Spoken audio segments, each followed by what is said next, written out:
Boa noite a todas, sejam todos bem-vindos, todas bem-vindas a mais um encontro da Teologia Pé no Chão, curso de Antropologia, tratando dos temas centrais, importantíssimos para todos, independentemente do seu credo, vida, morte e o que vem após a morte. Para nós cristãos, a ressurreição. A Irene está aqui comigo. Vocês veem apenas a mão dela, no final eu a apresento. Sejam... hoje não pode.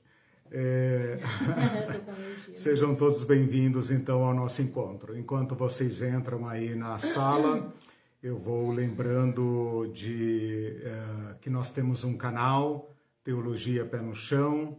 O canal tem todas as aulas organizadas em cursos lá, em playlists, de modo que ficam disponíveis permanentemente para todos os interessados em qualquer tempo. Se quiserem alguma orientação, alguma dica de quais cursos estão disponíveis, é só falar com a gente, meu e-mail está lá disponível. Temos também todo esse material disponível em podcast, no Anchor e no Spotify, para quem não tiver tempo de ficar assistindo imagem, pode dispor do som, e em todos esses canais, Facebook, YouTube e podcast, eu também disponibilizo as anotações da aula, de modo que você tenha acesso à minha pesquisa, citações, referências bíblicas, tudo aquilo que às vezes não dá tempo de falar aqui na aula, você tem lá como plano de estudo. Então, como um bom professor, né, que eu espero ser, eu deixo as minhas tarefinhas lá também para vocês. Bom, nós estamos estudando um curso que eu dei o nome de Antropologia. Em Antropologia 1, nós estudamos a constituição do ser humano, falando sobre esses termos tão importantes da nossa experiência, que são corpo, alma, espírito, coração, mente, consciência, porque julgo que esses termos são importantes para o curso de Antropologia 2, em que nós estamos estudando vida, morte e ressurreição. Hoje é a aula número 8, vai até quando ninguém sabe, né? Se Deus quiser, mais umas 4 aulas. Tudo isso? É um mini curso, é um mini curso, né? Mini curso vai até 12, né? Se passar de 12 já é um médio curso, né? Vai até 12? Porque nós temos que tratar da ressurreição ainda. Bom, na primeira aula eu expus a problemática, os temas, os capítulos, como eu estou dizendo, deste curso, dando um enfoque teológico sobre a vida como sendo a criação de Deus. Depois falamos sobre a morte, uma teologia da morte, uma tanatologia, né? E por último, aliás, ainda estamos tratando da morte, né? E na sequência iremos tratar então da nossa esperança pós-morte, que para nós cristãos não é outra coisa a não ser a ressurreição.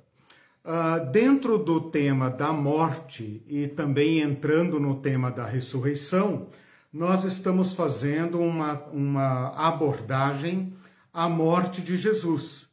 Para qualquer outra abordagem, isso deveria ter uma explicação. Para nós cristãos, a explicação é evidente. É na morte de Jesus que estão os segredos e a ciência e a teologia da vida, morte e ressurreição. Jesus Cristo é o exemplar, né? E é nele que nós ancoramos toda a nossa esperança. A esperança da nossa fé está na vida, morte e ressurreição de Jesus. As pessoas estão conseguindo acessar? Eu não estou vendo ninguém ainda na sala. Não, acho que sim. Tá, então tá bom, é porque não está aparecendo aqui para mim. Então, boa noite a todos. Então vamos lá. Nós tratamos da morte do ser humano. Eu falei numa aula sobre a teologia da morte. Depois falamos sobre a experiência da morte de Jesus Cristo, a morte de Jesus como evento. E desde a aula passada, então, da aula 6, nós estamos tratando da significação, da análise da morte de Jesus. Na aula 7, nós fizemos uma primeira abordagem, que foi sobre o livro de Atos, né? O modo como Jesus e os primeiros cristãos explicaram a morte de Jesus. Como eles transformaram a morte de Jesus de uma tragédia, de uma morte horrenda, em centro da pregação. Eu avisei para vocês que nesta aula de hoje, então, nós daríamos um passo mais para dentro do assunto, abordando a problemática, né, as perguntas referentes a esta questão, num nível, então, mais teológico, mais profundo. Espero que essa aula seja suficiente, não para exaurir o tema, isso está longe das minhas expectativas e possibilidades, mas para encaixar e usar como fundamento o significado da morte de Jesus para a nossa morte e para a nossa esperança.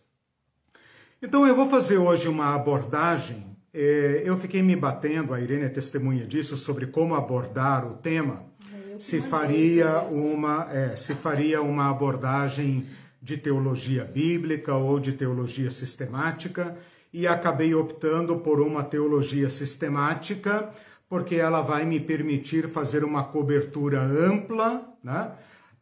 Supondo que cada cristão tem pelo menos um nível de conhecimento da Bíblia a respeito da morte de Jesus. Todo mundo que creu e que é um cristão, que pertence a qualquer ramo da fé cristã, das igrejas cristãs, tem um nível de conhecimento sobre a morte de Jesus. São diferentes níveis, ninguém consegue abarcar este evento inteiro, mas tem um certo conhecimento.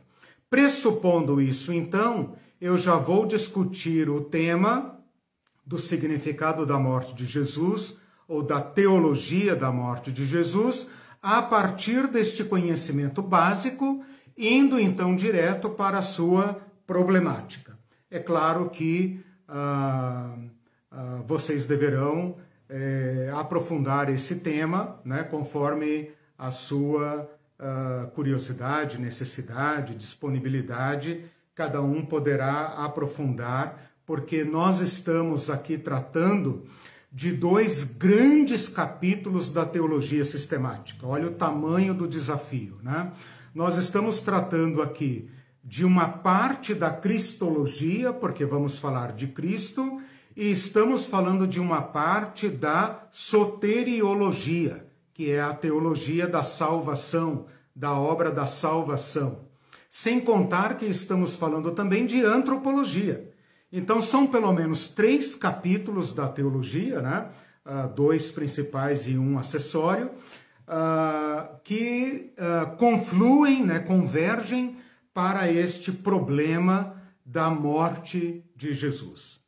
Tendo falado sobre a morte de Jesus como um evento, significa dizer que nós não vamos debater como poderia ter sido, porque as coisas foram como foram. Isso escapa ao nosso foco, né?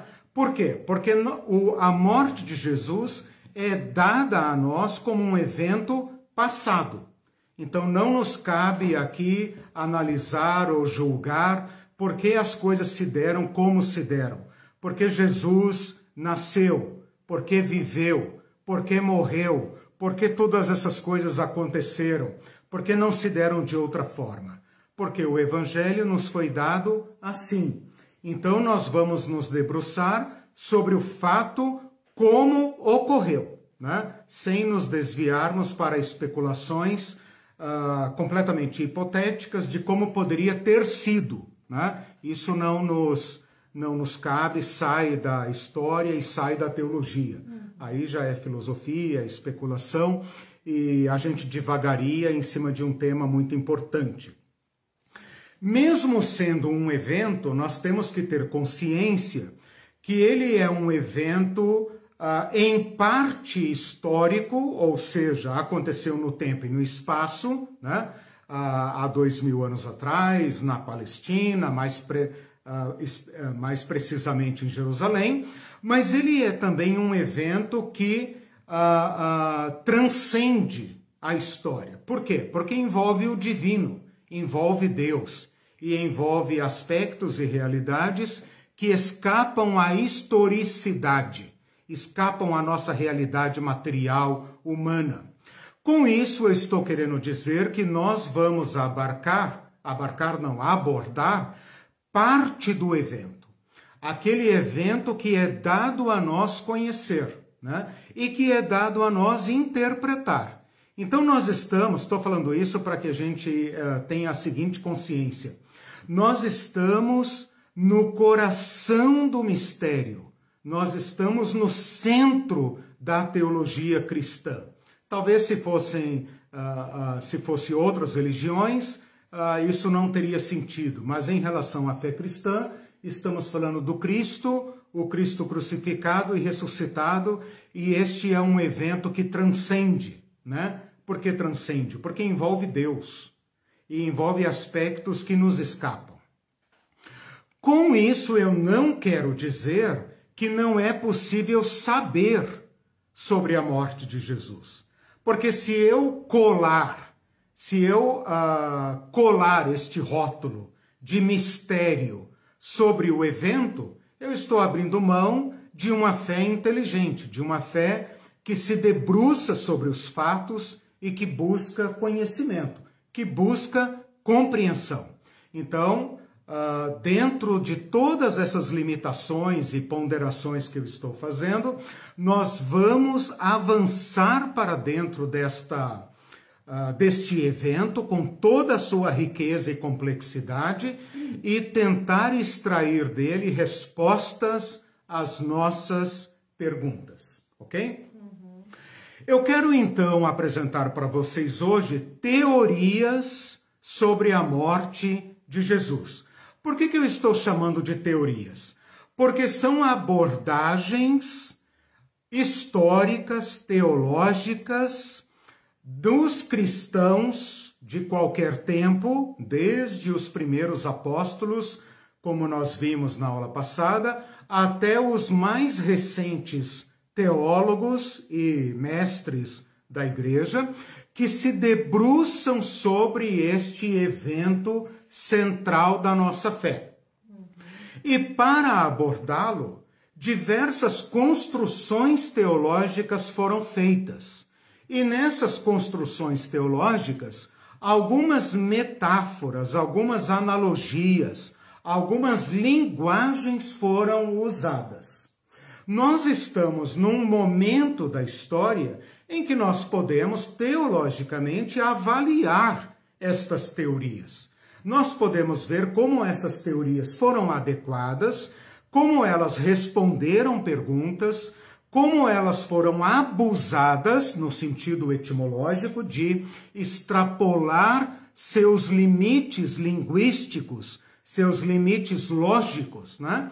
E até os erros e efeitos colaterais que elas causaram ao longo do tempo. Se nós tivéssemos tido uma teoria exaustiva, perfeita, ela teria dado conta do recado e ela estaria aí reinando absoluta, sem contradições, né?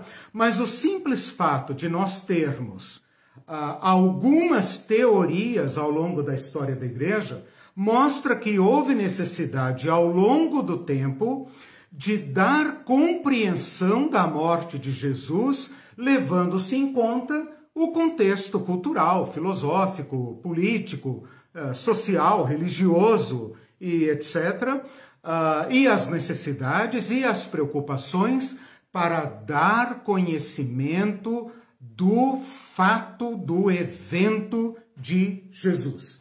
Então eu vou apresentar aqui 4 teorias, né? E vou trabalhar, não vou apresentar todas elas, vou apenas mencionar para que vocês as conheçam, e vou trabalhar uma teoria que é, digamos, a mais recente, portanto, a mais revisada, a mais abrangente, e aquela que eu considero que, englobando as demais ou revisando as anteriores, consegue nos dar uma compreensão mais adequada, mais atualizada, mais pé no chão daquilo que nós precisamos compreender. Tá, deu para entender? Você vai falar sobre todas, vai escolher uma. Vou apresentar todas, tá. mas vou trabalhar principalmente aquela que engloba todas, tá? Mesmo porque, como ela é a mais recente, ela já tem a possibilidade de revisar, rever e criticar as anteriores, ok? Então não se tratam de teorias concorrentes, mas se tratam de teorias complementares. Por quê? Porque estamos diante de um evento magnífico, extraordinário, profundo, misterioso, transcendental, né? E essas teorias vão mostrar o modo como a igreja abarcou ou abordou o mistério, tá? E o mistério está aí, não tem nenhuma contradição entre fazer teologia e falar do mistério, né? A Igreja Católica usa muito essa expressão do mistério, né? Os crentes também usam, né? Mas isso não nos impede de fazer teologia.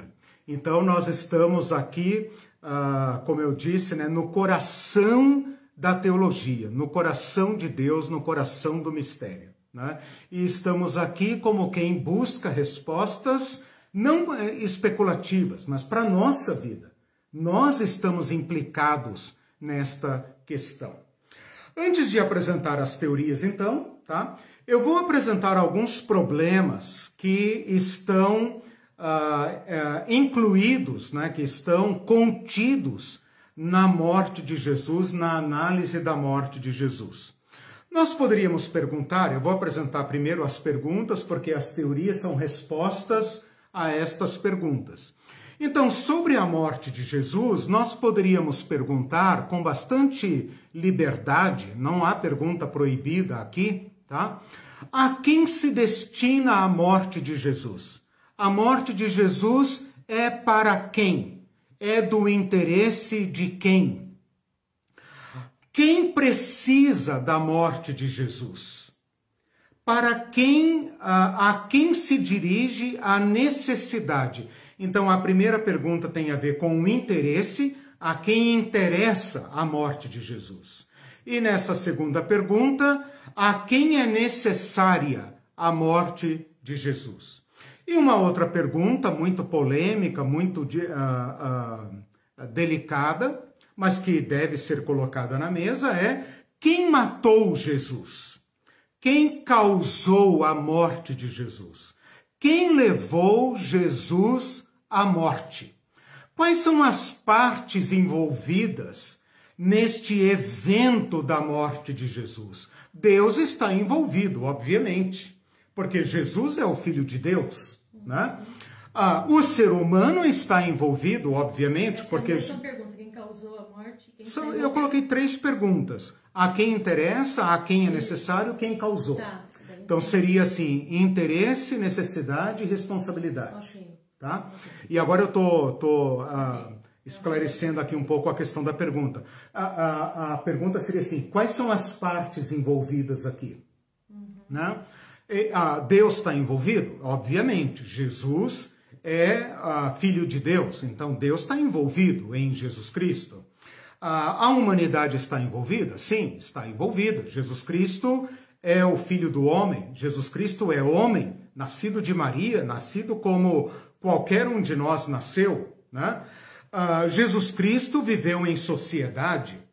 O Estado está envolvido, as instituições, a sociedade, os poderes estão envolvidos? Sim, estão envolvidos, porque Jesus foi morto num julgamento multinível, né? Porque ele é julgado pelo esquema religioso, é julgado pelo esquema político.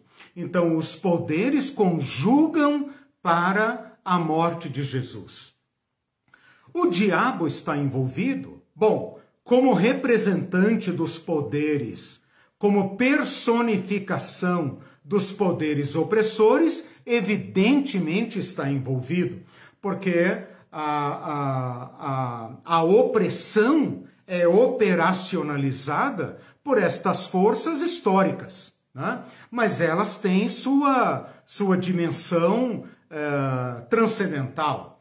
Então nós temos aqui, pelo menos teologicamente, 3 partes envolvidas: Deus, a humanidade e os poderes do mal, né? Personificadas nesse nome do Evangelho, diabo ou Satã. Quais são os problemas envolvidos aqui entre Deus, a humanidade e o diabo? Eu ainda não estou respondendo perguntas. Pelo contrário, estou fazendo mais perguntas. Perguntas agora a respeito da humanidade. A pergunta, e aqui é muito difícil lidar porque nós estamos tratando com dilemas que envolvem Deus, que envolvem partes às quais nós não temos acesso pleno, que nós só podemos hipotetizar, né? Então a nossa especulação aqui é muito limitada.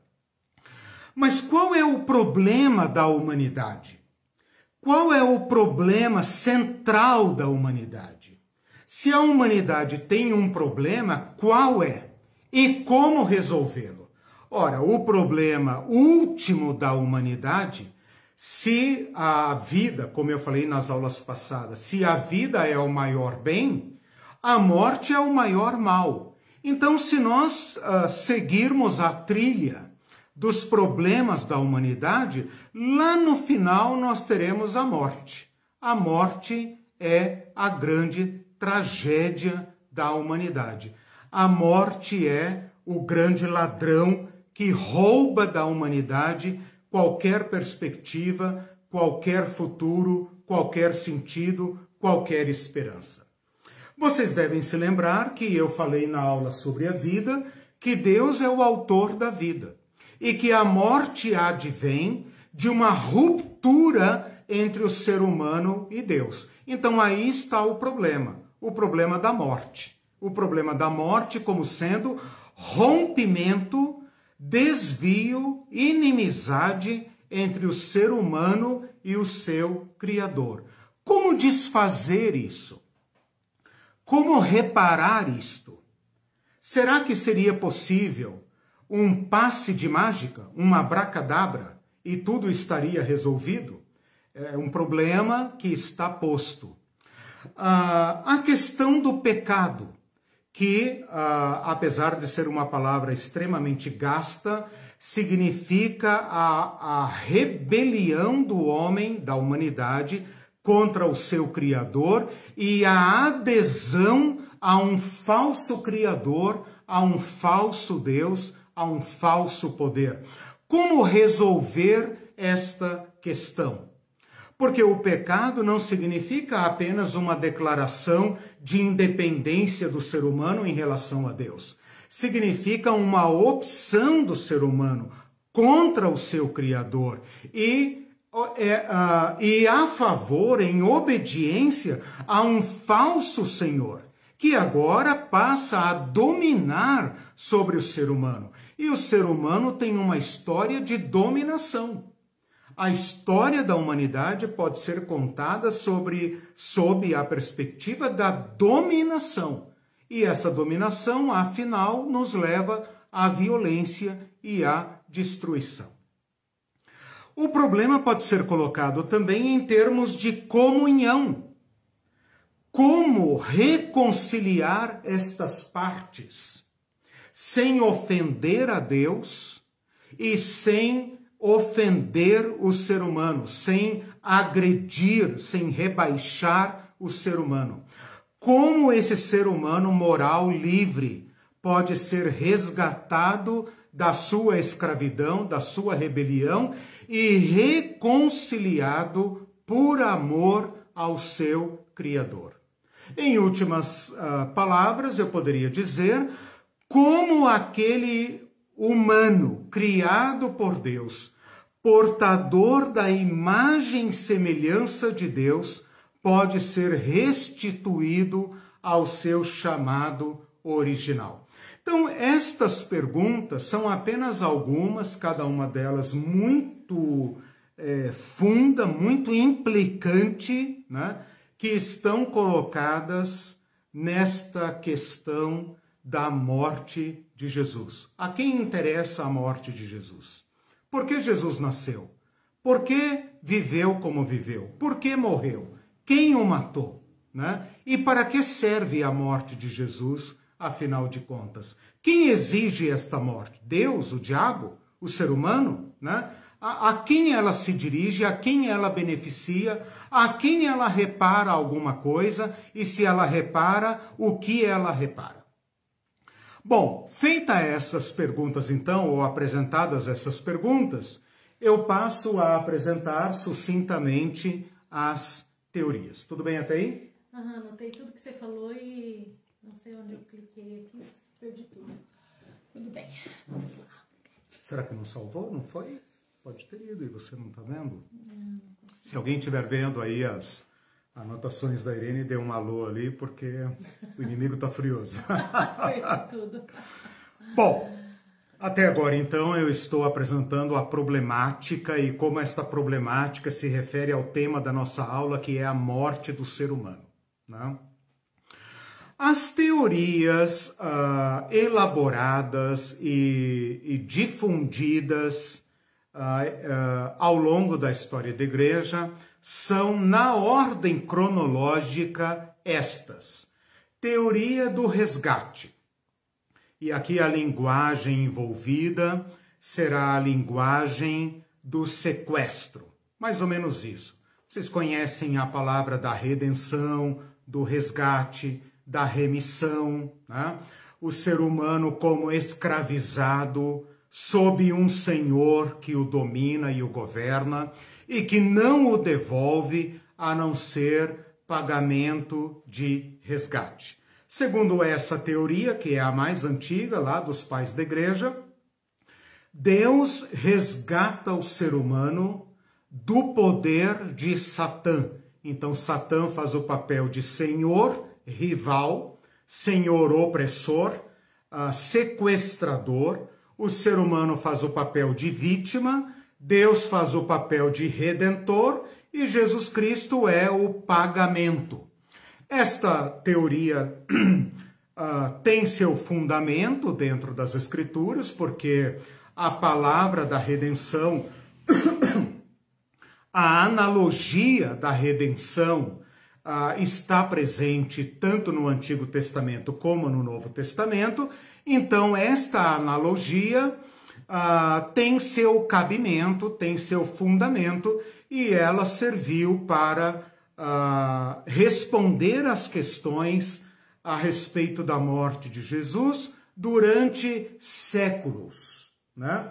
Ela predomina até mais ou menos o ano 1100, por aí. Ela é a teoria oficial da igreja até mais ou menos esse período.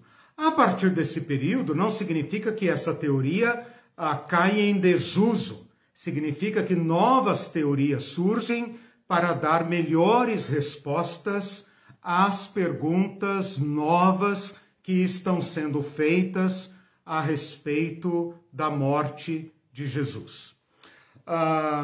As teorias que vêm na sequência podem ser chamadas de teorias da satisfação. De alguma forma, a morte de Jesus satisfaz uma necessidade. E essa necessidade está localizada em Deus. Então, a primeira teoria, eu vou falar de 3 teorias da satisfação, tá? A primeira teoria é mais conhecida por Santo Anselmo, como seu autor. Ele é lá do século XI, XII, por ali.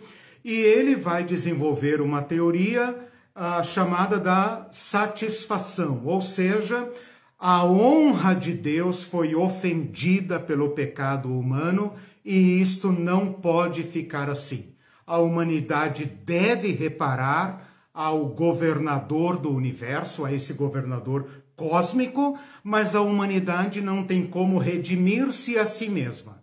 Então, Anselmo coloca as coisas nesses termos. Só Deus pode resgatar a humanidade, mas Deus não tem obrigação.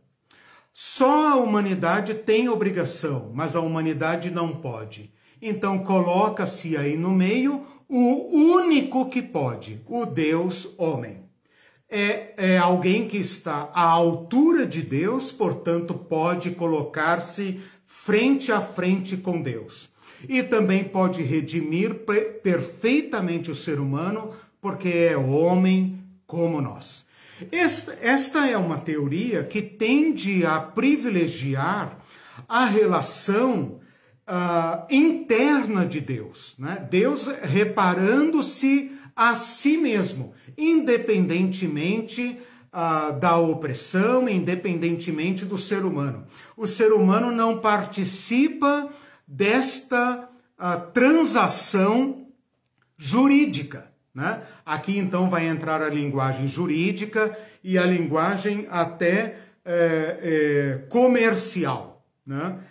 Aliás, primeiro jurídica, né? Vamos deixar a comercial na sequência. Por quê? Porque só Deus pode, mas não é obrigado. Só o ser humano é obrigado, mas não pode. Então Jesus Cristo é o mediador perfeito, né? Aquele que assume a obrigação do ser humano e também pode, porque é plenamente humano e pode então representar perfeitamente o ser humano, como um animal não poderia. E também pode se colocar frente a frente com Deus, porque é Deus de Deus. Mas é uma teoria que, enquanto satisfaz, né, uma redundância, satisfaz uma necessidade interna de Deus, deixa de fora, aparentemente, questões importantes, né? O ser humano entra aqui apenas como beneficiário secundário de uma negociação de Deus com Deus. Então, a morte de Jesus é algo interno a Deus, em que Deus resolve de si para si o problema causado pelo pecado e pela morte e a perda eterna do ser humano. Mais ou menos por volta da época da Reforma, surge uma adaptação, uma melhoria, uma complementaridade dessa teoria, chamada teoria da substituição penal. Essa seria a segunda da satisfação, tá? Da substituição penal. É mais ou menos a mesma coisa da teoria de Anselmo. Ela vai ser adaptada e adotada pelos protestantes, então talvez ela seja a mais popular entre os protestantes e evangélicos, né? Porque ao invés de colocar apenas o governo de Deus, ela vai colocar como satisfação não da honra de Deus em primeiro lugar, mas da lei de Deus. A lei de Deus foi quebrada e o ser humano agora deve, o ser humano é réu diante da lei de Deus.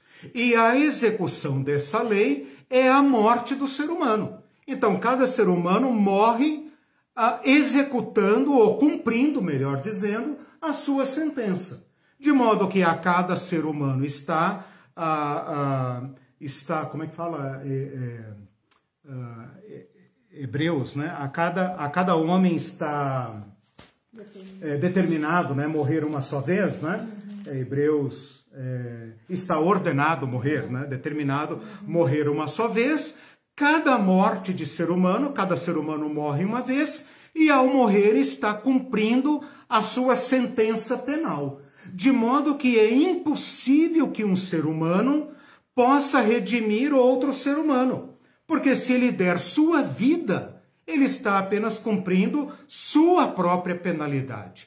Era necessário que alguém inocente, puro, perfeito, colocasse-se como mediador entre Deus e o ser humano. Então, é um desenvolvimento da teoria de Anselmo, né? Porque aqui entra a questão penal, a questão jurídica, né? em que o Cristo vai comparecer voluntariamente. Essa questão é muito importante.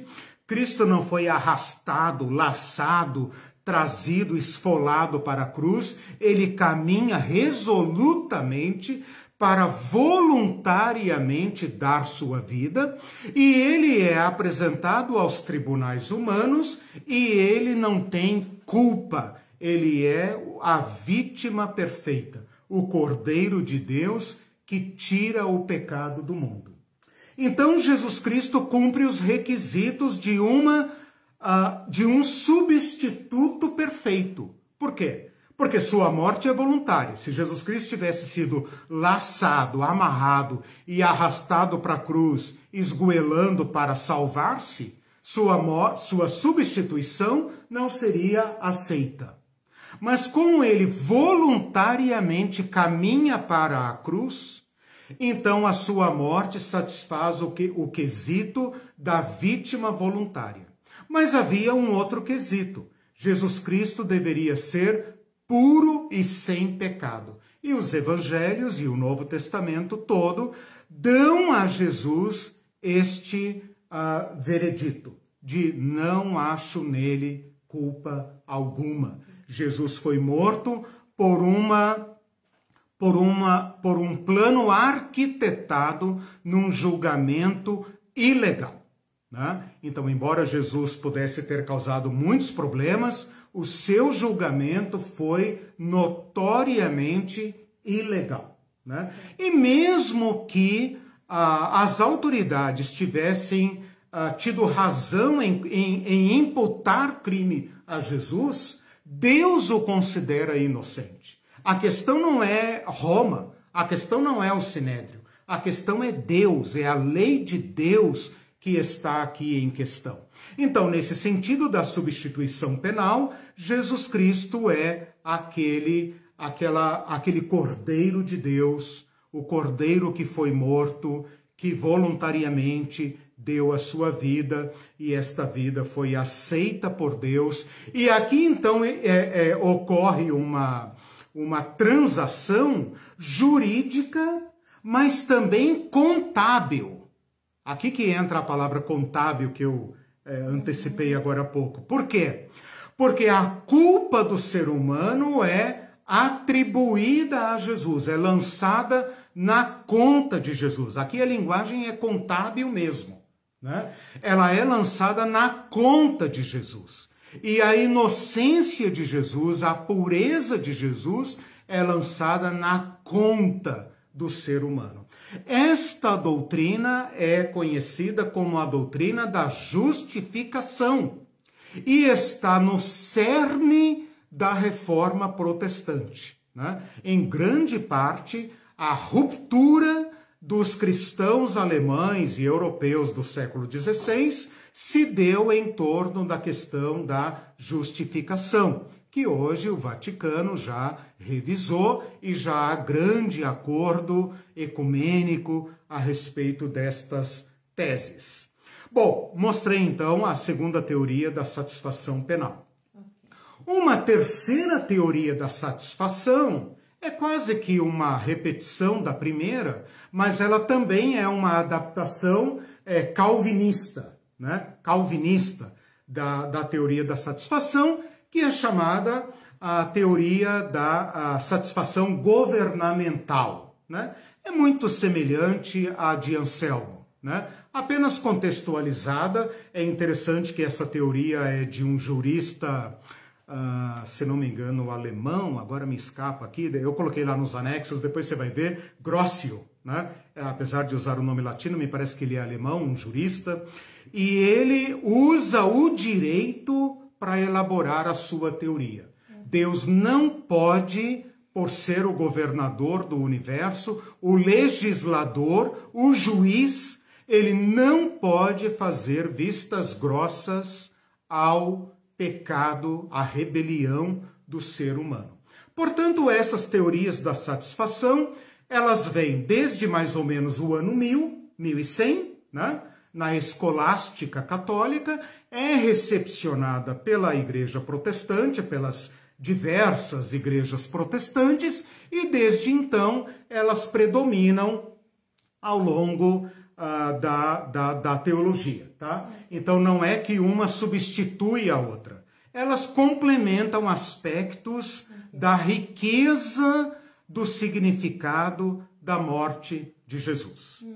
Uma última teoria, então, a terceira, ela é muito em voga hoje porque ela atende certas questões novas que estão sendo colocadas em pauta, é chamada teoria da influência moral. Esta teoria é contemporânea de Santo Anselmo de Cantuária. Ela vem de um outro santo, doutor da igreja, chamado Pedro Abelardo, que é mais ou menos contemporâneo de Santo Anselmo, opositor intelectual teológico de Santo Anselmo de Cantuária, né? E ele, então, vai criticar estas teorias que precisam da morte de Jesus e ele vai dizer o seguinte, que a morte de Jesus é apenas o exemplo máximo do amor e da obediência. A morte de Jesus não era necessária, não é sacrificial, não é obrigatória perante Deus, perante ninguém.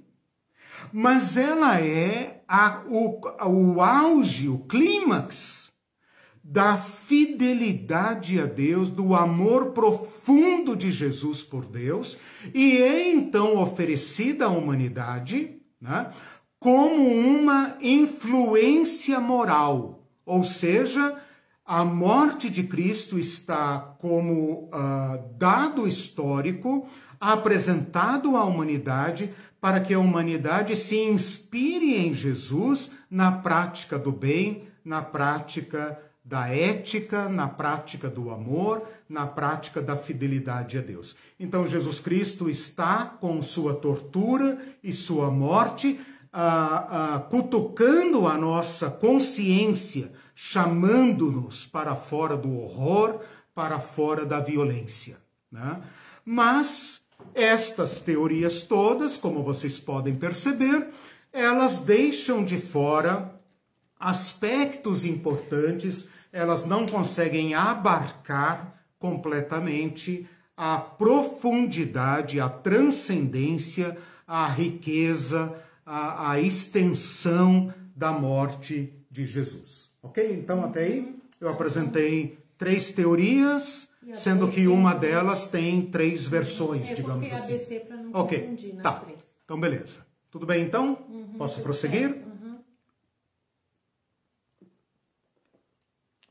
Bom, chegamos então à modernidade, aonde essa teoria da influência moral, então, que tem um certo horror à crueza da morte de Jesus e que tem críticas a Deus Pai por precisar de uma morte, né? Surgem diversas teorias, né, que ressuscitam essa teoria da influência moral. Alguns de vocês, inclusive, manifestaram esta teoria nas aulas anteriores, dizendo, será que é necessário algo tão horrendo? Que Deus é esse que precisa de um sacrifício cruel? Como que Deus pode entregar seu próprio filho à morte? Como assim? Deus mata um filho, o preferido, o especial para salvar os outros. Um Deus que tem tal coração me causa horror, não me causa admiração. Esse Deus me enche de pavor. Então, a nossa modernidade, especialmente do século XIX para cá, ressurgiu, né? Por redundância, né? Falando de ressurreição, a teoria de Pedro Abelardo, que se chama da influência moral. Porém, o século XX caminhou para as tragédias que nos colocaram cara a cara com o horror da malignidade, da maldade, da violência humana. Estou me referindo ao cemitério de utopias, né? Século XX, com sua máquina de matar, com a malignidade exposta, não lá nos grotões da humanidade, lá onde estão os povos primitivos, bárbaros. Não, na Europa.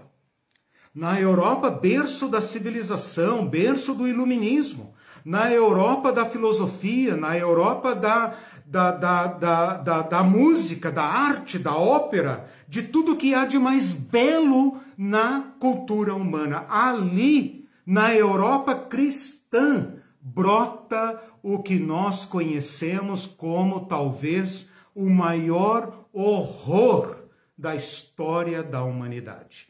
E então esse otimismo e esta certa ingenuidade em relação à malignidade entrou em colapso. E um teólogo chamado Gustav Aulén, sueco, teólogo luterano, que nasceu no final do século XIX e viveu, graças a Deus, até 1977, morreu com quase 100 anos, né? Gustav Aulén fez uma revisão de toda esta problemática, todas as teorias, fez uma releitura destas teorias e propôs então a teoria que é aquela que eu considero a que consegue abarcar, né, de modo crítico, de modo complementar, de modo revisado, de modo atualizado, o evento, né, e o significado da morte de Jesus. Essa teoria, para quem quiser pesquisar, tem livros em inglês, tem alguma coisa em português. Ela recebe o nome latino de Christus Victor. Christus, C-H-R-I, né, como em inglês. Christus, né, final latino, né? Christus, tá? C-H-R, tá? Como se fala em inglês, mas com o final latino, Christus Victor, que significa Cristo vencedor. Esta, então, é uma teoria que tem predominado, né, ou pelo menos deveria predominar sobre a questão da morte de Jesus. Então, a partir de agora... A teoria dele. Você não criou uma própria. Você vai não criei uma própria, não. Agora, os teólogos que eu tenho estudado... Com ele, é? Sim, maravilhoso. Os teólogos que eu tenho estudado, eles têm feito atualizações e revisões dessa teoria do Christus Victor, ou, falando de modo mais simples, do Cristo vencedor, ok? Bom, em rápidas palavras, né, porque eu quero abrir espaço aqui para as perguntas. Até agora, alguma pergunta, alguma questão? Não? Tá, tudo bem. Não, o povo tá aí, né? Para mim não tá aparecendo ninguém aqui. Eu tô me sentindo na sala sozinho. Não sei por que meu sistema aqui hoje tá me boicotando. Pergunta, pessoal? Mas tudo bem. Até agora eu fiz uma revisão e tal, mas eu preciso avançar. Tá dando bastante conteúdo, né? Ok. Então... É importante, né? Por uma questão de honestidade, eu preciso expor a coisa assim com essa clareza, né? Para não parecer que eu estou impondo uma teoria, etc., né? E também para abrir as perguntas e para apelar à nossa fé, mas a nossa fé inteligente, esclarecida, né? Então não é uma questão que você fala, meu Deus, você não pode falar isso, você não pode perguntar isso, você tem que crer.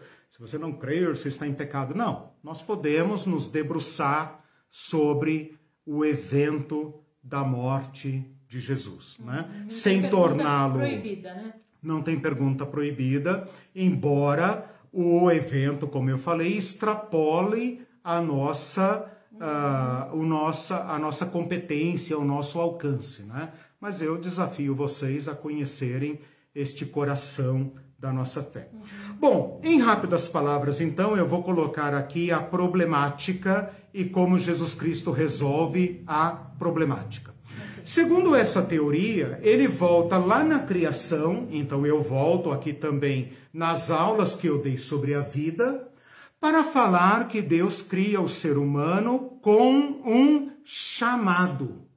tá? Deus não cria o ser humano pronto, perfeito, para passar o resto da vida de braços cruzados. Não. Deus cria um ser e o chama a ser sua imagem e semelhança. O ser humano, criado à imagem e semelhança de Deus, portanto, com liberdade, não maquinado, não robotizado, não programado para obedecer e amar a Deus, mas chamado ao amor de Deus, é seduzido para fora do senhorio de Deus. E isso não se dá, como eu falei no início da aula, apenas como uma proclamação de liberdade do ser humano. O ser humano é uma criatura dependente, como toda criatura é dependente, né? Só Deus é autoexistente. Esta ruptura do ser humano com Deus, então, não torna o ser humano como Deus. Torna o ser humano falsamente como Deus. Mas ao invés de lhe dar a liberdade prometida, o submete a uma escravidão. E essa escravidão é imposta por seu próprio pecado, que é a escravidão do medo da morte.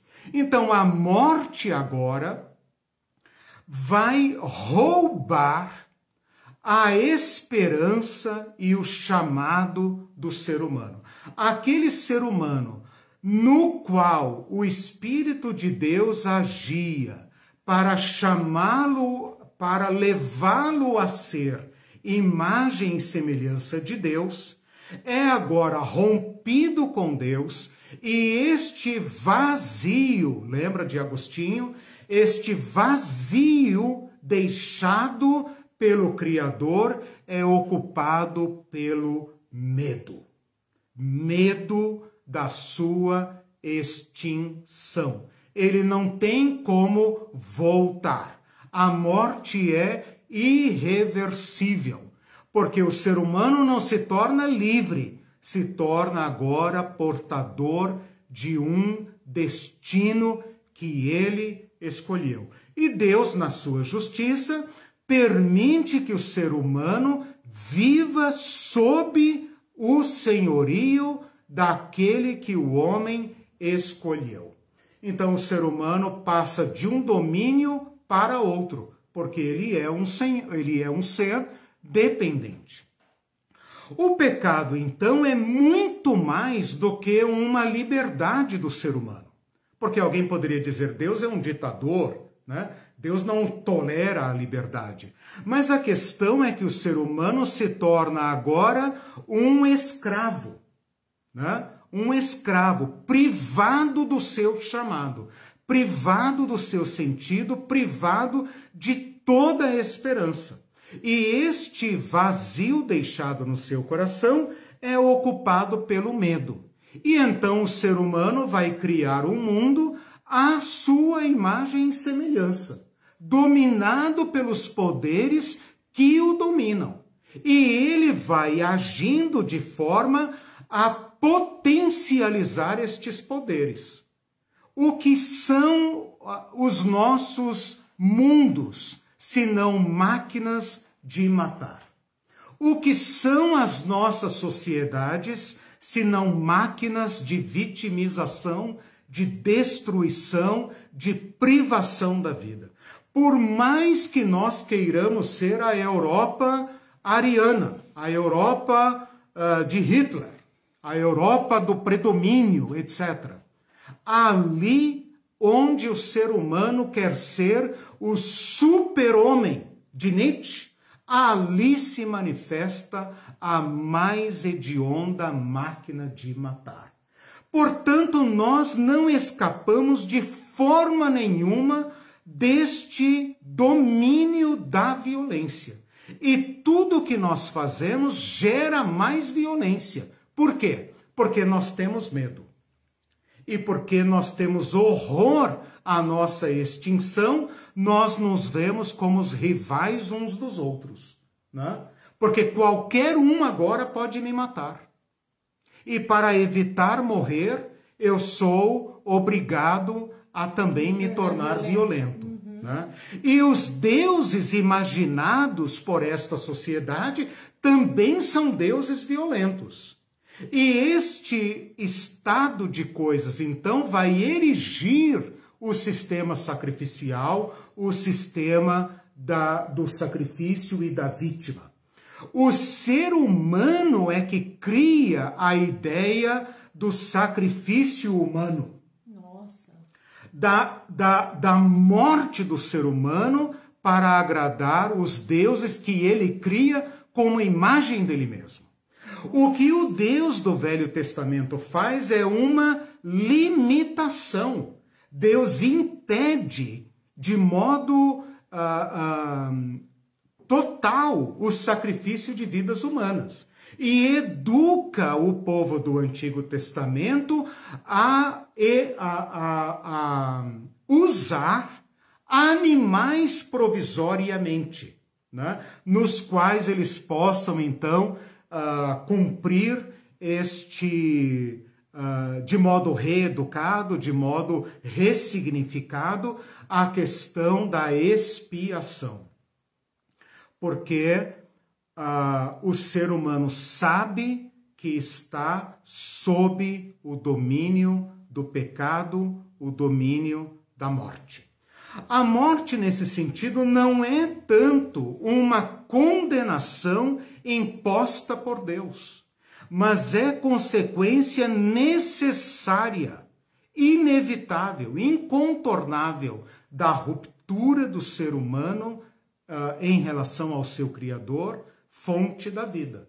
Privado da vida, não tem como viver, está preso na morte. E uma vez na morte, o ser humano está no mundo do horror, porque ele não consegue conceber o seu fim. Tá, porque ele é chamado à vida. Né? Tá, só ajeitar aí a bagagem. Certo. Então significa que não é uma imposição de Deus a morte, mas que seria impossível não morrer afastado de Deus. É isso que você impossível viver afastado de Deus. Viver.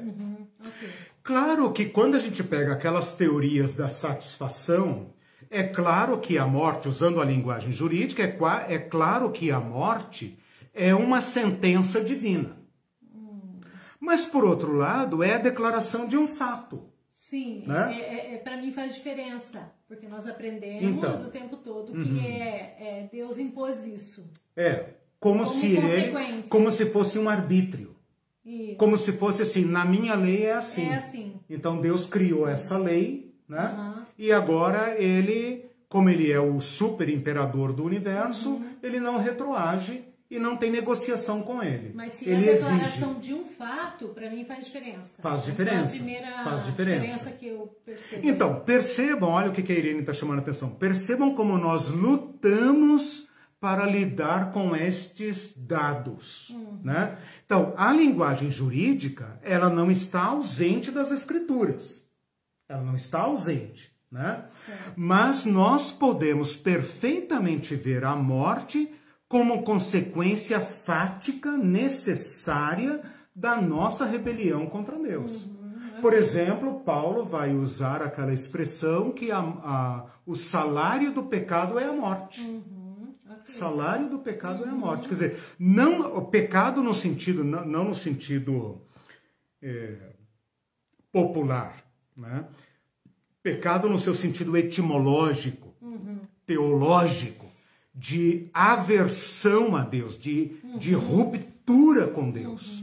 Necessariamente cai sob o domínio da morte. Então, veja, nós estamos tratando aqui sobre morte.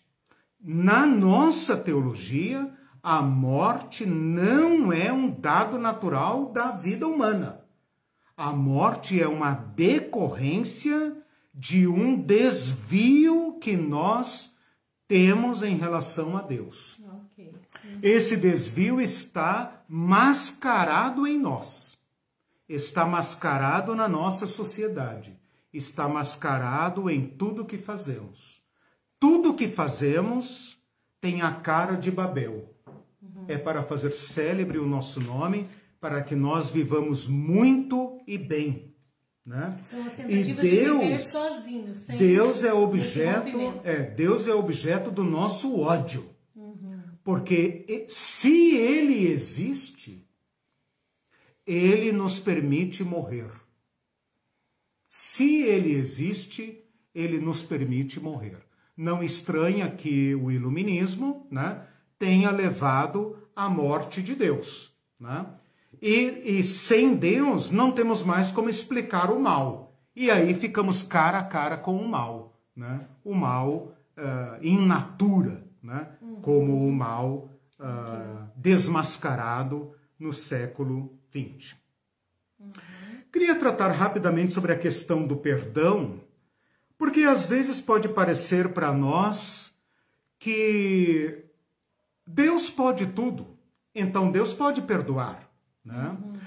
A questão envolvida no perdão, neste caso, é a seguinte: todo perdoador arca com o ônus do perdão.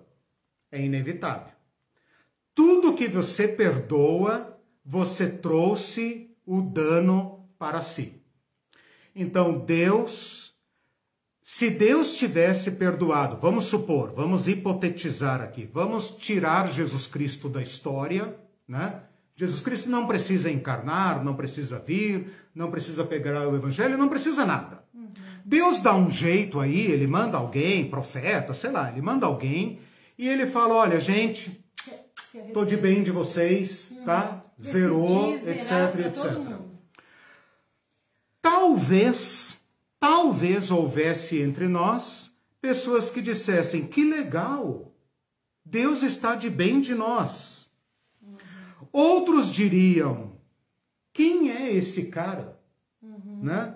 E quem ele acha que é para vir aqui falar com a gente? Este perdão unilateral não resgataria o ser humano ao propósito de Deus. Essa é uma questão incontornável. Qualquer forma de perdão que não reconstitua o ser humano na sua dignidade primeira, não é o perdão de Deus. Portanto, o perdão é um problema complexo e profundo. Quando aquelas teorias da substituição penal tentam lidar com isso, é este problema que eles estão tentando resolver. Por um lado, Deus não perdeu nada. Por um lado, a ofensa humana nem toca em Deus. O único a sofrer dano é o ser humano. Deus é justo, ele diz, olha, meu amigo, você é livre para viver ou morrer. Você escolheu a morte, tchau, né? Siga seu caminho, eu não perco nada. Mas Deus quis salvar. Ninguém vai perguntar a Deus por que quis salvar. Mas Deus, no seu ato de criação, na sua deliberação de criar um ser livre, quis salvar. E Deus, para salvar o ser humano, precisa salvar o ser humano ao seu propósito original. Então era necessário que o ser humano pudesse ser completamente liberto de todos os danos do pecado e que agora pudesse voltar ao amor de Deus.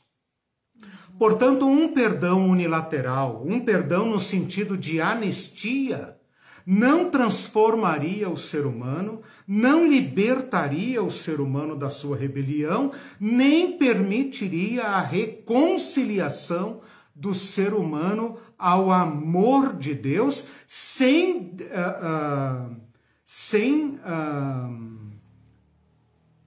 alterar a constituição do ser humano.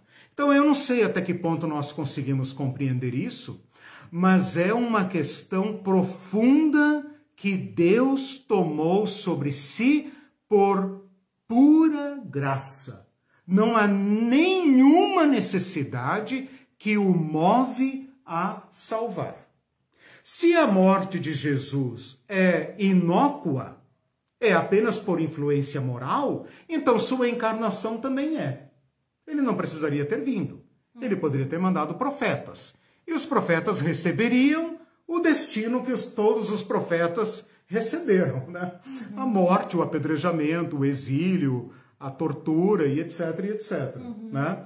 Mas Deus se propôs a salvar o ser humano globalmente, totalmente, e como eu falei, nós não estamos julgando por que Deus fez como fez. Nós estamos tentando entender como Deus fez. O que Deus, na verdade não é nem como, o que Deus fez.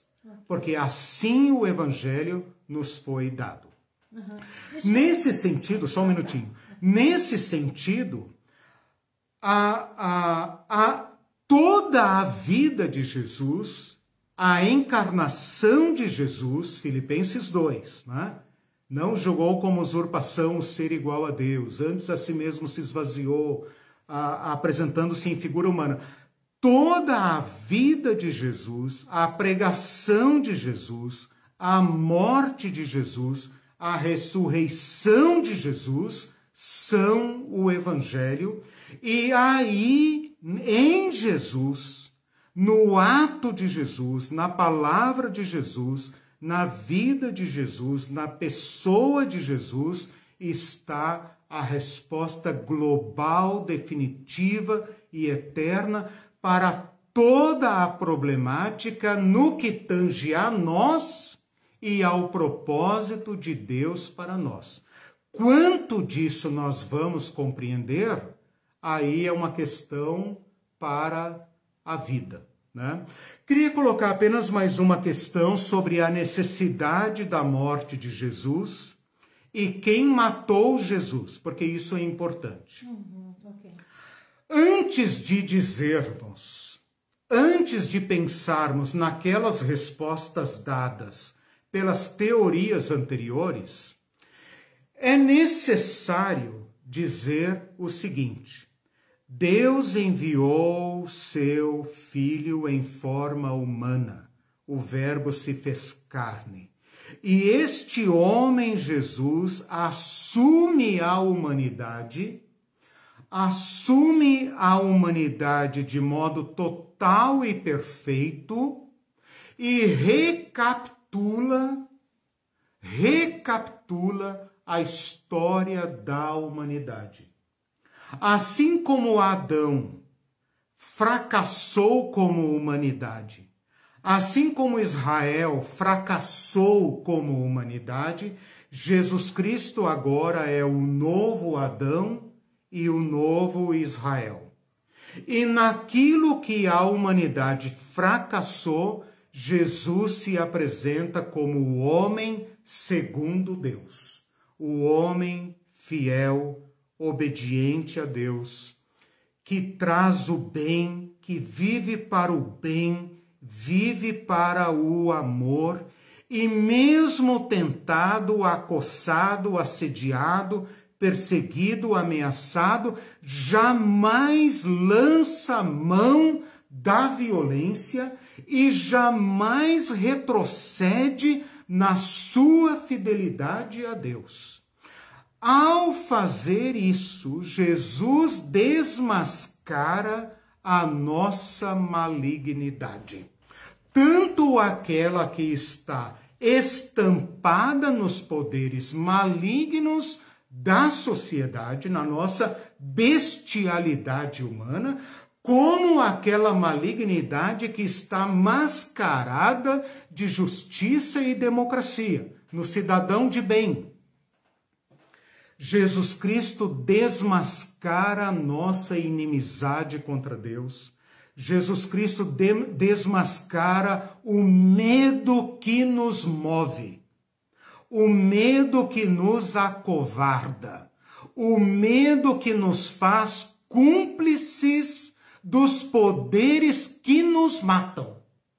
A pergunta que nós temos que fazer antes de perguntar quem matou Jesus é: o que a sociedade faria com um homem que se manifesta entre nós segundo Deus e desmascara nosso estado de coisas?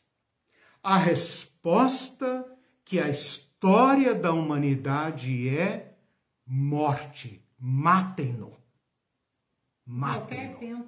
De modo que não cabe perguntar a quem se dirige a morte de Jesus, nem a quem interessa.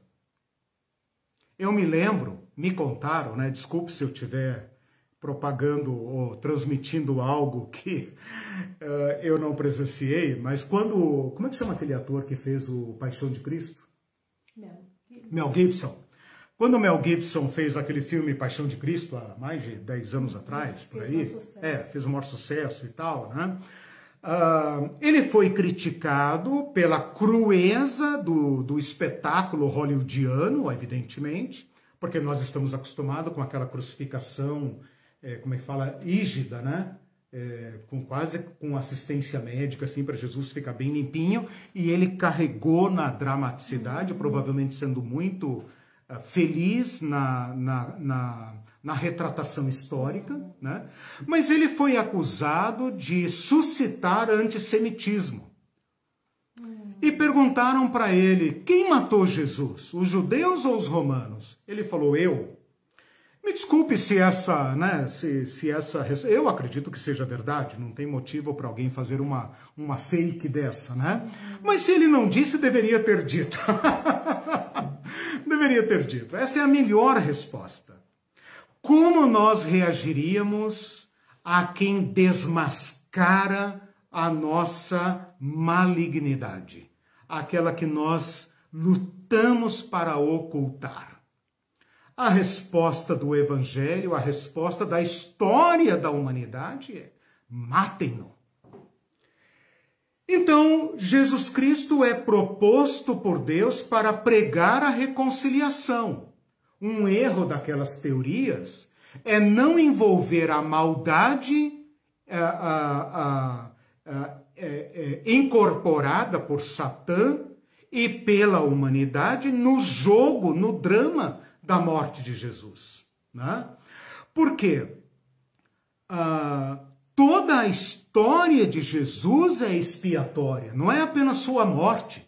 Jesus não é aquele animalzinho que foi mandado por Deus aqui para morrer. Foi mandado para morrer, ele tinha uma estrela na testa, ele tinha o alvo na testa, né? E precisava morrer. Não. Jesus é aquele que vem chamar o povo para um novo domínio, que vem desmascarar os impérios da violência, a religião violenta, a malignidade do ser humano, as potestades de Satanás, que oprimem e matam. Ele vem neste território do ódio, da violência, do medo e da morte, anunciar o reino da vida. E ele vai ser imediatamente ameaçado, mas ele não retrocede, nunca retrocede. Nesse sentido, Jesus enfrenta a morte e Jesus sabe que sua ação no mundo vai causar a sua morte violenta e ele oferece sua morte a Deus. Deus toma a morte de Jesus e a converte por sua infinita sabedoria, liberdade e presciência. Deus a converte no sacrifício dos sacrifícios. Deus a converte no supremo antissacrifício, para que nunca mais pessoas precisem morrer. Então, nesse sentido, Jesus deixa vir para si toda a onda do ódio. Ele sabe que a sua ação no mundo de amor vai desmascarar todos os poderes, vai deixá-los nu, expostos à zombaria, à verdade, que eles querem mascarar. E esta onda vai vir contra ele, esta onda de ódio vai vir contra ele, e ele não foge.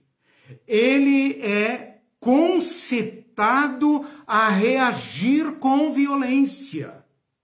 Mas ao invés de agir com violência, ele sofre a violência e ele permite que toda a violência do império, da religião, da multidão, de todos, caiam sobre ele. E ele a absorve completamente em fidelidade ao Deus do amor.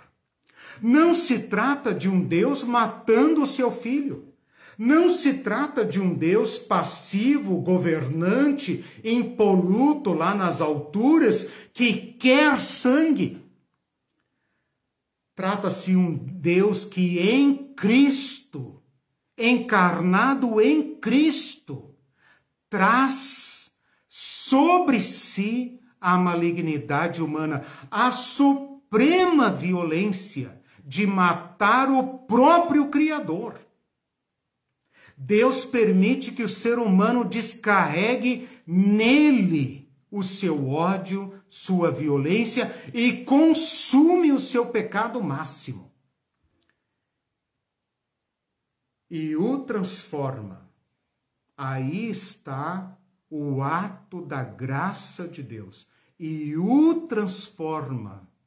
Isso não foi previsto por Pilatos, por Herodes, pelos profetas. Isso não foi previsto.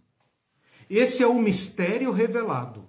Isso é aquilo que estava oculto. Este foi revelado como salvação.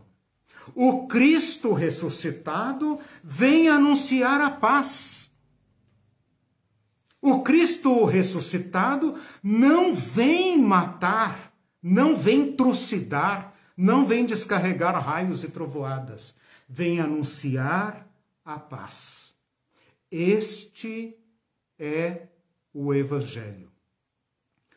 Tudo o que nós somos convergiu contra Deus e Deus o absorveu em si.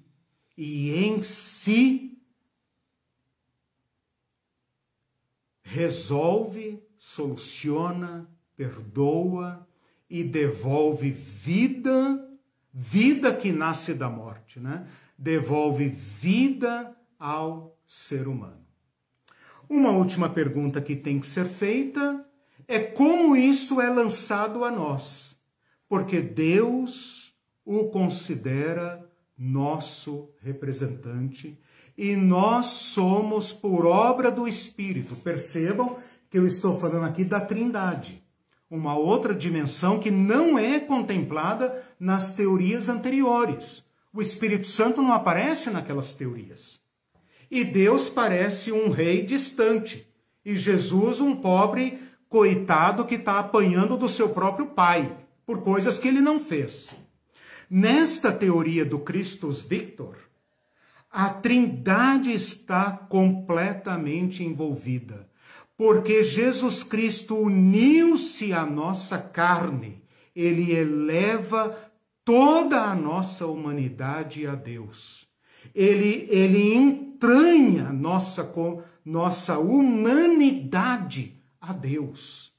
E neste Cristo encarnado, nós somos unidos a Deus. De modo que o Espírito de Deus, que não agiu mais no ser humano, pode agora, por meio de Cristo, nos tomar de novo e nos unir a Cristo. É isto que Paulo vai falar, mas isso é matéria para outras aulas, que nós fomos unidos a Cristo na morte, na crucificação e na ressurreição. Que lindo, meu Deus. Amém. Nossa, lindo. Ai, é uma aula para assistir várias vezes. Eu estou falando tudo isso com o meu coração assim estremecido, né? Porque eu me sinto em território santo, assim, sabe? Eu lutei muito para dar essa aula, talvez a aula mais difícil que eu já dei, porque eu quis achar esses nexos, né? É claro que eu estou falando tudo muito sinteticamente, né? Eu estou quase que propondo aqui teses para serem desenvolvidas, né? Quem sabe futuros cursos, né? Meu Deus. Mas é assim que o Cristo encarnado. Quais são os méritos dessa teoria do Christus Victor? Ele contempla todos os lados. Ele contempla a malignidade, ele inclui a ação do diabo escravizador e usurpador da dignidade humana. Ele desmascara a malignidade humana que está aí, basta olhar para dentro de si. Né? Ele contempla a graça de Deus. Ele tem um grande mérito de não tratar apenas da morte de Cristo como se fosse um ato isolado, mas ele pega o Cristo inteiro, na sua humanidade e divindade, na sua humanidade divina e na sua divindade humana. Toda a sua pregação implica em salvação. Os cristãos isolam a morte de Jesus. Eles acham que a morte de Jesus é apenas um passe livre, uma dívida quitada. Agora eu posso fazer dívidas de novo, né? E posso viver como eu quero e Deus agora é meu servo. Não. Nesta teoria você é unido a Cristo em tudo. É unido a Cristo no reino, na pregação, na solidariedade, na compaixão, no amor, na fidelidade. E se a nossa fidelidade nos custar a vida, ainda ali estaremos em Jesus Cristo. Essa é a grandeza da teologia da morte de Cristo. Sim, perguntas, comentários? Pessoal, vão escrevendo as perguntas, senão não vai dar tempo. A Cláudia Fuentes disse que ele é coerente em tudo. Antes de ler, a Malu Souza chegou um pouco depois, acho que ela não pegou algumas partes aqui. Eu vou ler uma pergunta dela, mas antes disso eu vou ler uma da Cláudia. Acho que ela tropeçou na questão da morte, acho que não ficou claro para ela. Ela falou: ok, professor, faz de conta que eu sou matéria completa desde sempre. Eu imagino que talvez eu possa até pensar, aliás. Então o Senhor está nos dizendo que a morte nunca foi parte do que nunca fez parte da natureza humana. Como é que é? Eu entendi bem ou não? Teologicamente, Deus nos criou para a vida. Agora veja, o relato do Éden fala que o ser humano tinha acesso a Deus e à árvore da vida. Desta forma, nós podemos vislumbrar que Deus tinha um caminho, um chamado, um propósito para o ser humano. E que a morte, neste sentido, como eu falei de Sócrates e Jesus, lembra? A morte é uma tragédia. Ela é o colapso do ser humano criado por Deus. É claro que esta é uma resposta da teologia cristã, né? Mas, Cláudia e demais irmãos e irmãs, a morte é o problema posto, né? Eu falei isso nas primeiras aulas sobre morte. A morte é o problema posto. É o problema que está no caminho de todos nós. Cada um se reconcilia ou entende ou absorve sua morte como lhe convier, né? Agora, a teologia cristã coloca a morte como sendo este inimigo da realização humana. Sim. Porque toda especulação pós-morte é isso, uma especulação. Até aqui, até Jesus Cristo, não podemos falar uma vírgula após a morte. Sim. A morte é o nada. O nada. Né? Então, nesse sentido, Cláudia, a morte é um problema. Ela é um problema que me interpela, né? E a qual eu tenho que responder. Se eu consigo viver como um ateu, por exemplo, né? Um ateu que fecha as portas para a transcendência. Ok, ele vai viver o melhor que pode, vai viver de modo solidário, humano, gentil, etc, etc. Dará a sua vida, viverá, etc. Ok, né? Agora, a morte continua sendo um atravessador, né? Um diabolos, né? Aquilo que cruza o nosso caminho e nos interpela. E que lança sombra sobre toda a nossa existência. E nós temos que, ao contrário do que faz a nossa sociedade, né? Que esconde a morte como se ela não existisse, né? Nós temos que entrar em diálogo com esse inimigo. Sim. Né? O que a fé cristã está nos dizendo é o seguinte: a morte precisa de uma resposta.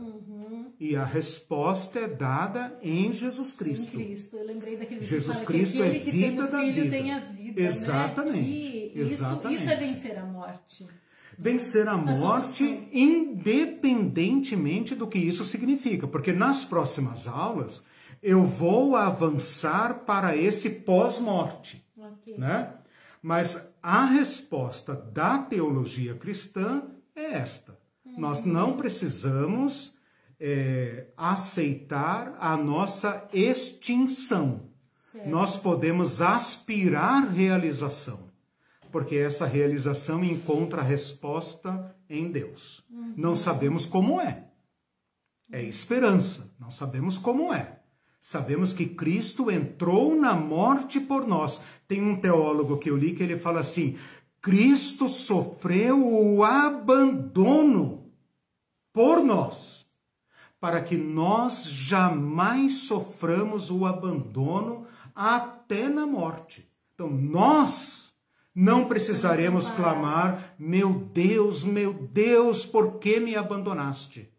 Nós poderemos dizer: Pai, nas tuas mãos eu me confio. Né? O Senhor criou a vida, chamou a vida, o Senhor dará a vida o que a tua graça reservou. Lembrando do curso do céu, que daí também a gente tratou disso. Exatamente. Né?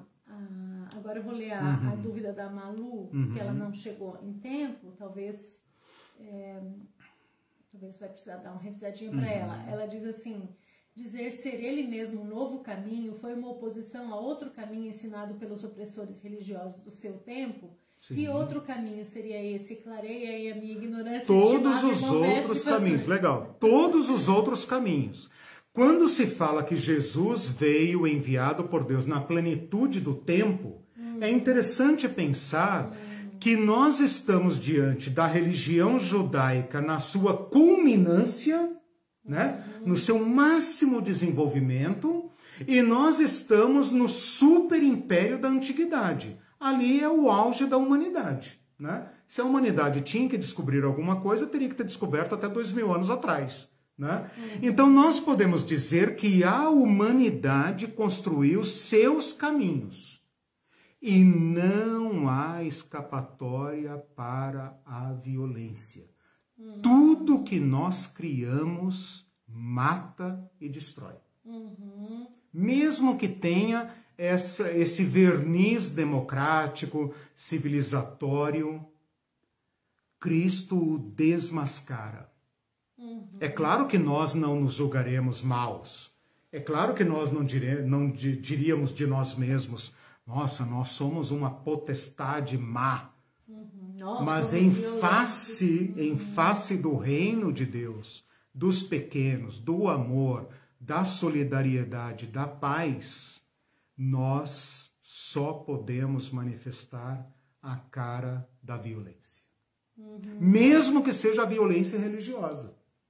Né? Porque aqueles sacrifícios do Antigo Testamento eram para ensinar sobre a reconciliação. E acabaram se tornando um negócio. O Cristo foi morto por eles. Verdade. O sacerdote fala lá em João 11, né? Convém que um homem morra ao invés de perecer toda a nação.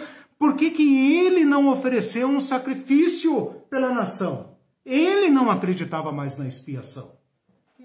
Então, todos os nossos sistemas sociais são cooptados, né, como diz o Elton, meu amigo doutor em René Girard, né, são cooptados por esse sistema vitimário. Todas as nossas sociedades produzem vítimas aos borbotões. E Cristo é o único que pode nos libertar destes poderes da morte. Nós, eu e vocês, cada um de nós, não somos capazes de nos libertar destes poderes. Só Cristo pode fazê-lo. Este é o Evangelho. Eu estou bem impactada com essa aula, porque a gente conversou muito sobre isso, e eu sei que você estudou muito, e você conseguiu chegar num ponto de responder as minhas perguntas, né? Porque as pessoas, é verdade, porque as pessoas, a gente ouve as coisas mais horrendas, né? Tipo, Jesus tinha que morrer mesmo, e aí a gente fica assim, de certa forma eles têm razão, mas aí para mim o fato de você falar que em qualquer tempo ele seria morto, porque ele desmascarou o sistema, desmascarou a nossa violência, desmascarou a nossa desumanidade, o nosso desvio de ser imagem e semelhança de Deus, entendeu? Então isso para mim explica muita coisa. Aí se torna secundária essas perguntas, essas questões de profecia. Elas são recolocadas, né? São recolocadas, exatamente, né? É por isso que eu fiz aquela crítica inicial das teorias anteriores, porque cada teoria dessas gera consequências indesejáveis. Exatamente. Entendeu? Quem não assistiu, gente, assista no começo, porque tem as teorias, daí a gente pode raciocinar em cima e eu vou colocar lá as anotações. Ela gera resíduo, entendeu? Inclusive essa teoria do Cristo vencedor do Gustave Aulén. Né? Os teólogos que eu tenho lido, eles fazem revisões dessa teoria. Né? Mas eu achei que essa teoria, por ser pós-Segunda Guerra Mundial, ou contemporânea da Segunda Guerra Mundial, ela está, digamos, mais viva na nossa realidade. Sim, né? sim. Ela contempla diversos aspectos. Né? E nós nos vemos nessa situação. E a gente está muito presa nessas teorias antigas, mesmo que a gente não saiba que está, mas o que é ensinado nos púlpitos são só essas teorias, não com o nome de teorias, mas abre-se a Bíblia e fala-se da morte de Jesus nesse esquema aí. Como se fosse a única abordagem. A única abordagem. E essa é muito abrangente e satisfaz todas as perguntas. Porque os liberais hoje, eles estão muito na influência, naquela influência moral. Influência moral, que eu descarto absolutamente. Então, mas é porque as outras teorias ressaltaram muito esse Deus sanguinário que pune o seu filho, entendeu? Só que ela peca na contemplação da doutrina da Trindade. Veja, a Trindade, não vou entrar nesse assunto aqui, mas a Trindade só é revelada em Jesus Cristo. Paulo fala o mistério oculto, o mistério oculto dos séculos passados agora é revelado. Um Deus não trinitário não poderia encarnar e muito menos salvar como Deus salva em Jesus Cristo. E não são minhas palavras. Paulo diz em 2 Coríntios capítulo 5, versículos 18, 19, ele fala, Deus estava em Cristo reconciliando consigo o mundo. Então, não é um pai ausente, sanguinário, que tem prazer em torturar o seu filho. É Deus sofrendo a violência do ser humano sem revidar. Esta é a única forma de vencer a violência que nós praticamos por medo. E o medo supremo é a morte. É pela morte que nós matamos. É pelo medo de não ser que nós concebemos essa sociedade violenta. Por que não repartimos o pão? Porque temos medo que falte para nós. Então nós sacrificamos os pobres lá embaixo para que nós tenhamos fartura. E aqueles que distribuem. E xingamos os que distribuem, porque eles desmascaram nosso sistema. Nosso egoísmo. Há pão no mundo para todos. Porque uns têm tanto e tantos não têm nada? São as vítimas. Jesus Cristo desmascara isso. Por que tanto ódio dos solidários? Por que Paulo fala que se nós aderirmos a Jesus Cristo, nós também sofreremos perseguição? Porque não trata apenas de crer que Jesus morreu por mim. Trata-se de aderir ao Cristo todo. Se não discernir o Cristo todo, torna-se réu do sangue de Cristo. Está junto com os assassinos de Cristo. É isso que Hebreus fala. Vocês estão pisoteando o sangue de Cristo. Por quê? Porque uma vez tendo experimentado a mensagem do Evangelho, continuam reproduzindo o sacrifício. Então isso tem que ser recolocado. A Miriam diz assim, Miriam Zila, dura essa palavra, nova conversão se faz necessário. E é dura principalmente porque revela, desmascara a nossa violência. Continuamente. Aí vocês veem como a teologia sistemática faz água, né? Nós precisamos aderir ao Cristo. Nós precisamos nos identificar com Cristo. As epístolas de Paulo são todas nesse sentido. Nós estamos crucificados com Cristo. Cristo está crucificado em nós. Nós fomos batizados em Cristo. Olha aí, todos vocês cristãos de qualquer igreja que são batizados. O que é o batismo? Seja lá por aspersão, imersão, difusão, sei lá o que, não, de criança ou adulto, não importa. O que o batismo significa senão esta união, este casamento com Cristo, que nós somos identificados com a humanidade de Cristo. Não apenas na cruz, mas na fidelidade dele, no reino dele, na pregação dele. Incrível. Amor, a Denise diz, sem comentários, mestre, é muito forte essa aula, é forte mesmo. Vejam as anotações e eu vou ver se será necessário a gente revisar ou se nós caminhamos já para a ressurreição, porque aqui tem um outro aspecto. Aquelas teorias que eu critiquei no início não falam da ressurreição. Mas a ressurreição é a nossa vitória sobre a morte. Porque se Cristo tivesse apenas morrido por nós, ele teria fracassado. E os seus algozes estariam corretos. Porque este homem é blasfemo, este homem é pecador, não convém que ele viva. Morte ao Cristo, crucifica-o. Ele deve morrer porque ele se fez filho de Deus. O Cristo morto na cruz seria a nossa derrota e a derrota dele.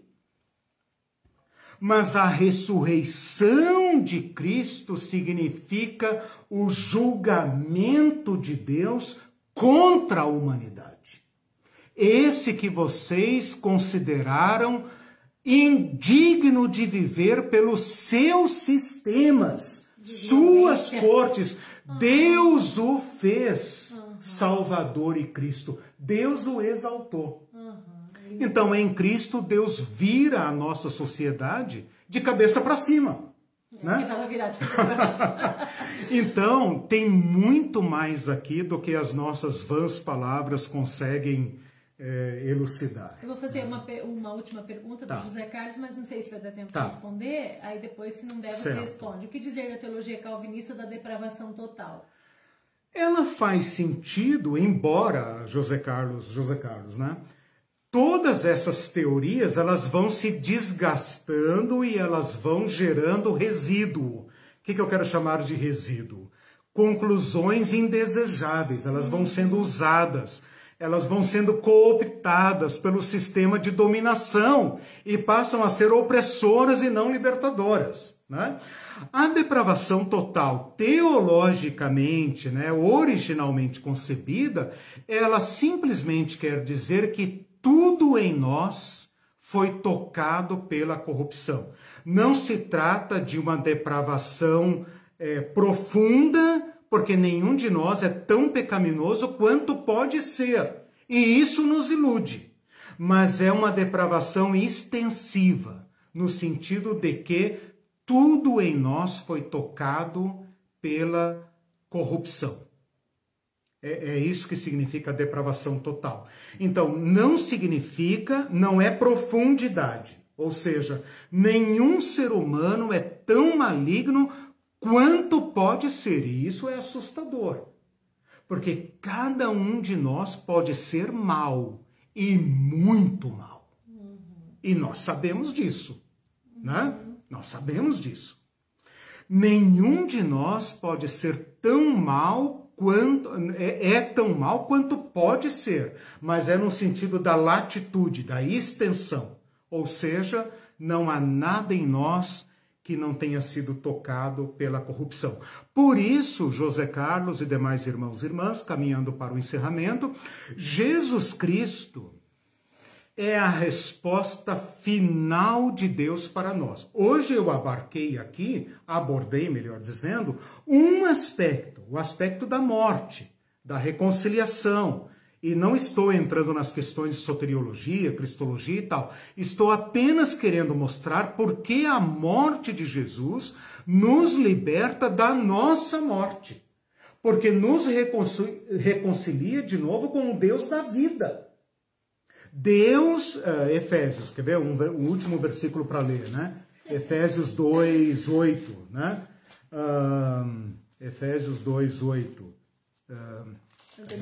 Essa aula não pode acabar. Não pode acabar. Efésios 2, 4. Mas Deus, sendo rico em misericórdia, por causa do grande amor com que nos amou, estando nós mortos em nossos delitos, nos deu vida juntamente com Cristo. Novo significado, pela né? graça sois salvos. Ou seja, ao ressuscitar Jesus, Jesus não precisava nem morrer, nem ser ressuscitado. Morreu nossa morte e ressuscitou com vida para nós.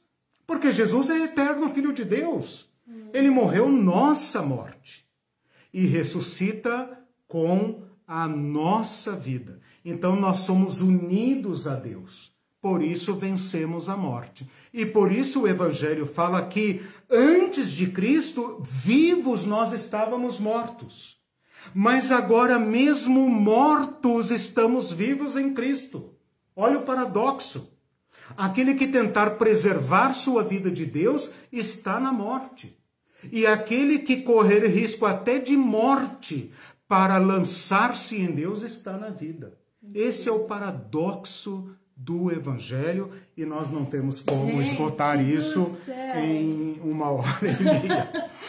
Nosso tempo já esgotou. Bom, esse mistério precisava ser colocado para nós tratarmos da ressurreição. Sem Cristo não tem vida, não tem vitória sobre a morte, não tem ressurreição. Então isso precisava ser colocado. Eu não vou voltar a este assunto especificamente, mas vou desdobrá-lo, né, na próxima aula, tratando já então da ressurreição, porque a ressurreição faz parte da nossa salvação.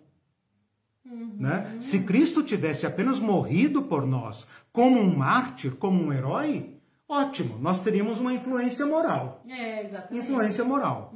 Mas não é isso que aconteceu. Ele ressuscitou por nós. Morreu por nós e ressuscitou por nós. E isso opera em nós pelo Espírito Santo que nos foi dado uma novitude.